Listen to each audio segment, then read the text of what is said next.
What is up, YouTube? Welcome back yet again, and this will be my very first review for Kabaneri of the Iron Fortress. Now, there's only 3 episodes of the series. I'm not sure exactly how long it's going to be running or anything, but it is a pretty good series and everything. So the series starts off, we're in a field, everything, and then you see this train go by and everything, and they're supposed to be heading towards a station, but it's been overrun by these things called Kabane. And basically about 20 years ago the Kabane showed up, man fled, they left all their towns and everything, and the train that we see here is the Kotasui. It's an armored steam-powered train, and as they're getting overrun by Kabane, one of the Bushi, which is basically, I want to say, like the guardians of the people that are in charge of all the society and everything now, they protect them, and the Kabane are attacking. Some guy gets his gun pulled through one of the slots that they can shoot, and one of the Bushi run over to help him, and he gets bit on his hand, and then he commits suicide with some air thing. I basically, the way I see it is, it's probably like their steam guns, where it has a bullet in there and it goes right through the heart right away, so that they're not able to actually turn into Kabane. And then, as this is going on, the attacking and everything, you get introduced to Ikoma, and he's working on this jet-powered gun, everything, and then, right as the guy pulls the sack to kill himself on the train, you see him fire the gun, and he realizes that it's not good enough yet, because he upped the pressure, but he forgot to up the explosive rate. Something like that his friend told him about, which is Takumi, I believe it was his friend, is Takumi. Anyway, so basically the train arrives at the Arikane station, and Ikomi's illegally collecting Kabane body parts to do research on and everything. He basically collects the hearts and everything, and while they're doing it, we get introduced to Mume, and she's intrigued by the way he acted. There was a guy, they accused him of being a Kabane, he ran out and everything, and he told him to stop. And I really like this guy's voice actor. He plays Yuya Sakaki on Yu-Gi-Oh!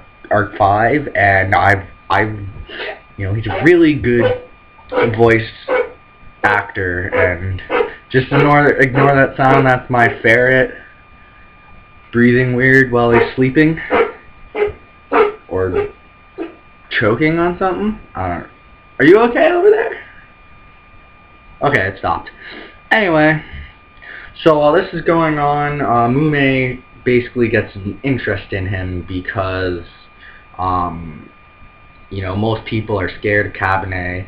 As it was shown, he was scratched or bit, and they wanted to kill him right away, and Ikomi's like, no, you guys made the rules.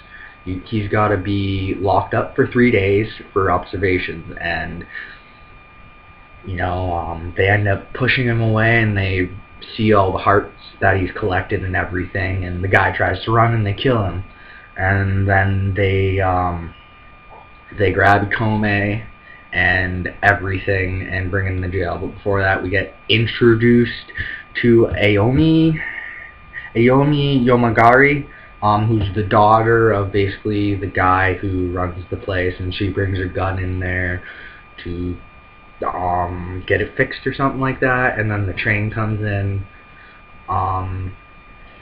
and basically they're cleaning it off, and that's how we get hearts and everything. And then we see Mume and her guard, I forget what his name was, but he ends up getting bit when one of the other trains coming through the tracks and everything, they lower the bridge, and then they realize the train's going too fast, and as it exits the tunnel, they see that it's all covered with Kabane and everything, and the one guard tells him to raise the bridge, and as he is, he's like, it's too late. Train crashes into the half-raised bridge, train goes all over, explodes, Kabane all over the village. You see a few fodder citizens getting attacked and running and all that other stuff. Sorry. And then Yume, who's talking to Ikoma while all this is happening, and she's like, did you know he was a Kabane? And he's like, no. I just feel like, you know, we shouldn't be afraid. We shouldn't be running all the time. And then when she finds out the Kabane's here because they ring the bell, she's like, I gotta go. He picks his lock, and then, you know, we see Yume's dad leave to go towards the train to make sure it's secured and everything. We see Ikomi's friend.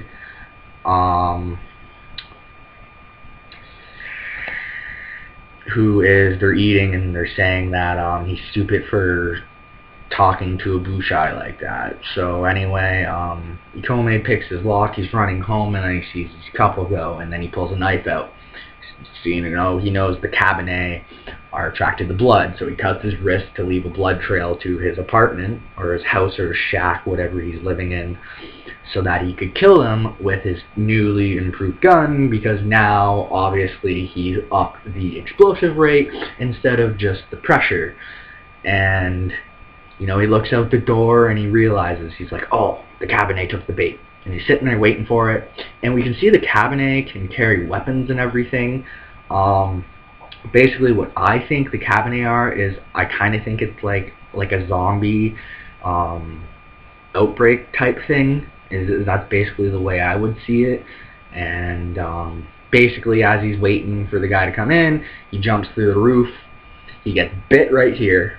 Like right about here, I think, somewhere like that. He gets bit on the arm, and but he's fighting off, and then he shoots the gun and he kills it, and he's all excited. He's like, yeah, I did it, and then he looks over, and then you see he pulls out a piece of metal that's been heated. He has an arm wrap thingy.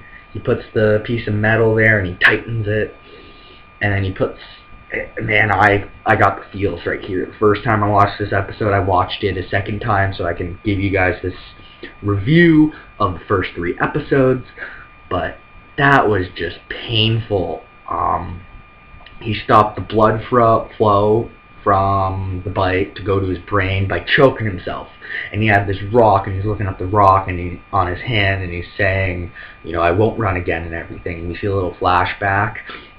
We end up finding out more about that in the latest episode that just happened. And he says he's not going to run away, he's going to be somebody different. And then the virus is like all spreading towards him, and then it subsides.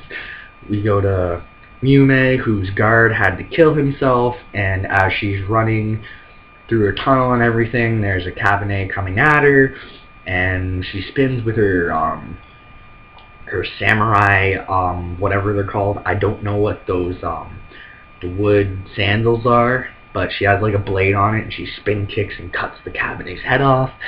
And that's basically how the first episode ends. So we'll go to the second episode. Basically, Ikoma wakes up realizing that he's successfully stopped the virus from infecting him. Takumi comes there to see if he was okay, and he tells him, you know, his bolt gun was a success, and the antivirus, and he also tells him about the antivirus technique. And then you see a bunch of survivors attacking the Kabane, well, getting attacked by the Kabane, while they're trying to defend it, obviously, in the Aragine Station is what it was called, while seeking an opportunity to escape on the Kosetsu, the armored train.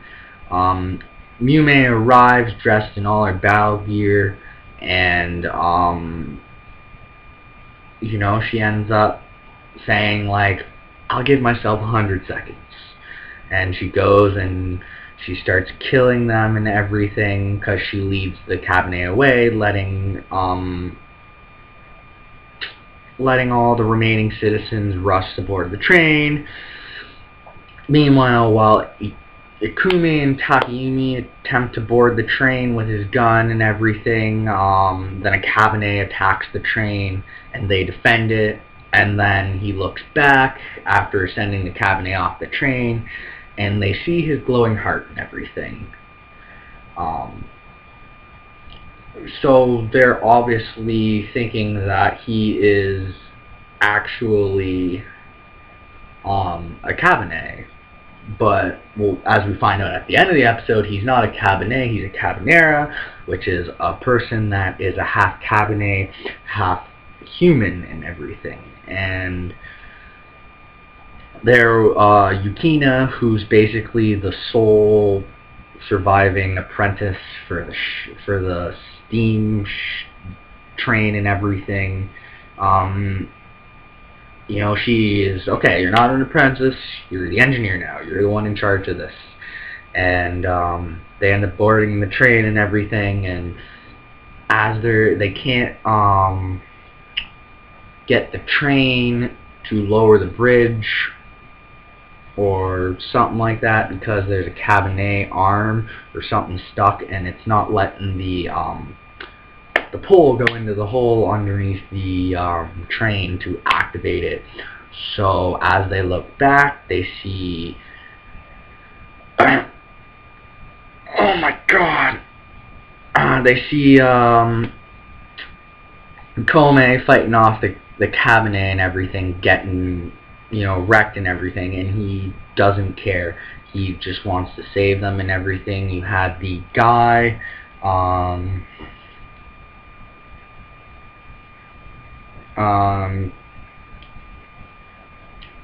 what's his name? The purple guy with the sword. I'm forgetting his name right this second. I watched the third episode, and you know, because it just came out tonight. But you know, the first two episodes, you know, I'm kind of going off of memory because I didn't go and rewatch them yet and everything. But you know, when Yume sees Ikoma before they get on the train, she can smell something different, telling that he's different than he was before. And then, you know, they're on the train and everything, and while it's starting to leave, Ayomi uses the special key that she has, because the Boucher are the only ones that have the key that are able to start the train and everything. It seems like only the Boucher are able to use the train, I want to say. But anyway, Yume goes back to save Ikoma, while his friend is also trying to save him and everything, and she attaches some clip thingy to him. You know, and obviously they're able to get him on board over the Bushi's objections. Carusi or Caruso or whatever his name is, he wanted to kill him. He's the one that kicked him off. And then this is when Yume reveals, you know, that her and Ikoma are Kabanera, beings that exist between humans and Kabane. And we saw when Yume fought and she went to sleep after beating all the Kabane. She wanted to do it in 100 seconds, but it took her 110 seconds. You know, after the Yomagari, which is Arume's family, you know, they're saying, go and protect the back. And she's like, no, I'm tired, I'm just going to go to sleep. And while she's sleeping, you find out, because she covers herself, and then in the dark you see the glowing of the Kabane and everything. And she basically kind of has the same thing that Ikoma has, except she just has a ribbon around her neck. So kind of what I'm thinking is at the start you've got to have immense pressure like Ikome has on it and everything, and as the virus and everything mutates and you become a Cabanera, you'll be able to put less and less pressure on your neck to make the virus stop spreading to the brain. Because obviously it's just probably like the zombie virus where if you get bitten, once the virus spreads to your brain, you're done. And as for the third episode, it starts off where we left off with Yume and Kome showing Kurose, Aomi, and everyone else that she is a Kabanera, which is a half human, half Kabane, and we get they basically say, no, we'll stay back here in the engine car and we won't leave. And we see the girl handing out the food and everything, and she gives 2 to the pregnant lady, and then she basically tells Ikome, I want you to be my shield. When I fight, eventually I get tired and I can't fight anymore, so I need somebody to protect me, make sure nothing happens to me, because I want to guess that maybe they can still turn into Kabane, even though they are Cabanera. We'll find that out eventually, but I agree that it's kind of hard for them to believe that they're Kabane and not humans because of the glowing heart and everything. They end up, with the attack from the second episode and everything, they end up having to stop to fix their water tank, their water pressure tank and everything. And, they stop and everything, but before that, Miome's training Ikume, and then, she ends up sensing that there's a Kabane on board, and she runs into that car, and then they're like, oh, what are you doing here? You promised you'd be back there and everything. And then Aomi walks in and she's like, what are you doing? You promised. And Ikome is like, I'll take her back there. I'll make sure she's safe and all this other stuff. And then when she's like, why did you leave? She's like, I could explain it, but you wouldn't believe me. Now what I think it is that the Cabanera are able to sense when people are becoming Kabane, or they're able to sense Kabane. I would say that it basically is that they are able to sense when people are becoming Kabane, because she went in there and everything, and then, after the one guy comes in and says we need to fix the water pressure tank, they hold a prayer service for everybody that passed away at the station. In the first and second episode that happened and everything. So we get Yume and Ikome training while she's training him and everything, and while they are praying and everything, a couple people end up wanting to try and kill them, and Naomi is like, what are you guys doing? Like, they are not our enemies, something like that. And then Naomi is like, if they want a war, I'll give them a fight, or something like that. And she jumps, and then she says like, oh, do you really think he is and everything? And she goes to stab Ikome, and he grabs it with his hand and everything, and she's like, why don't you just grab me? Why don't you free yourself and everything? And he is like, I decided long ago I'm not going to run away. I exist to solely defeat the Kabane. We also find out Ikome's backstory here about his sister and everything, which was the girl that we seen in the first episode with the flashback and everything, when he was saying that when he was getting choked to stop the virus from spreading to his brain and everything. And then, after that and everything, Aomi brings Ikome after. She's like, if you don't believe him, you can come up here and see for yourself. They go into the train car, and then he ends up falling down and everything. Now, it was weird because in this, when he had the flashback and everything, we saw him, after he got knocked out in the beginning of the episode by Ome. It was something a little different than we've seen. We've seen his sister get bit, and then he got bit. So I'm wondering if maybe he's been a Kabaneri all this time, or something like that, or if it was just a dream. It is very possible it was just a dream. Or a nightmare, basically, and everything.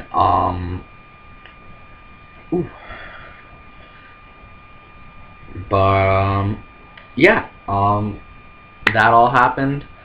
And then the pregnant lady, she ends up turning into a Kabane, and Miyume ends up killing her and everything. And then before that, she's like, I'm hungry, and she's like, oh, the one girl that was handing out the food and was talking to Ikoma's friend, basically is like, I'll give you the soup. And Naomi is like, no, I need blood. And then they're like, oh, you really are a Kabane and everything. And she's like, well, I am a half a Kabane and everything, and it's not my fault I got hungry. So after the pregnant lady gets killed and everything, we see Ikoma basically loses control and everything, and he basically starts to attack Aomi, and that's where the episode ends. But I do want to kind of point out one thing. I remember right before Ikoma told Aomi about his backstory, she asked him about the stone, saying that it hurt. I wonder if this could be a special stone or something like that, where maybe it slows down the virus or has something to do with it. I really think that stone will have some importance in the series and everything. And oh my god. And yeah, all 3 episodes of Kabaneri of the Iron Fortress have been really good. I'm very sorry I rambled on in this. It's a 3-episode review, so obviously episode 4 and however many episodes they have, I will be just doing the reviews. Usually what I like to do is I like to watch the episode 2 times, just to, kind of, I watch it, for the first time, react to it, myself, like how I think, what might happen. Like, I just react to it myself, and then I'll watch it again just to see if I missed any little details and everything. But yeah, this is it for my video. Let me know in the comments down below about what you think about Kabaneri of the Iron Fortress so far in these 3 episodes.